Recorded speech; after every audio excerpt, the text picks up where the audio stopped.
मित्रांनो, तुम्हाला देखील 2026च्या खरीप हंगामामध्ये जबरदस्त उत्पादन घ्यायचं असेल तर एप्रिल आणि मे महिन्यामध्ये तुम्हाला हे काम करणं खूप गरजेचं आहे. कुठलं आहे ते काम? एप्रिल आणि मे महिन्यामध्ये जमिनीमध्ये तागाची लागवड करणं. बघा, तुमच्याकडे देखील जर शेतजमीन सध्या रिकामी असेल आणि वळीवाचा एक चांगला पाऊस झाला असेल तर पटकन काय करायचं, 20 ते 25 किलो तागाचं बी आणायचं आणि 1 एकरमध्ये पेरून द्यायचं. समजा पाऊस झाला नसेल, तुमच्याकडे जर चांगली पाण्याची उपलब्ध असेल तर तुम्ही रान भिजवून देखील याची पेरणी करू शकता. जवळपास 45 ते 50 दिवस तसाच ताग जमिनीमध्ये राहू द्या. चांगल्या प्रकारे फुलोऱ्यापर्यंत त्या तागाला वाढवा आणि आहे तसा जमिनीमध्ये गाडून द्या. आणि तोच ताग जमिनीमध्ये गाडत असताना 1 एकरसाठी तुम्ही जर एक सिंगल सुपर फॉस्फेट म्हणजे SSPC बॅग जर वरून टाकली आणि मग तो ताग गाडला तर ताग लवकरात लवकर त्या ठिकाणी कुजणार आहे. फक्त एक काळजी घ्यायची, आपल्या खरीपाची पेरणी व्हायच्या अगोदर 15 ते 20 दिवस अगोदर हा ताग जमिनीमध्ये गाडला पाहिजे, जेणेकरून जी कुजण्याची प्रक्रिया आहे ती खूप चांगली होणार आहे. आता ताग जमिनीमध्ये गाडल्यामुळे काय होणार आहे? पहिली गोष्ट, जमिनीचा सेंद्रिय कर्ब सुधारणार आहे.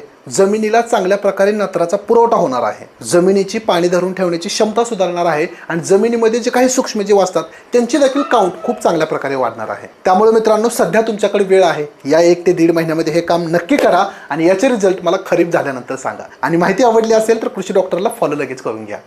धन्यवाद.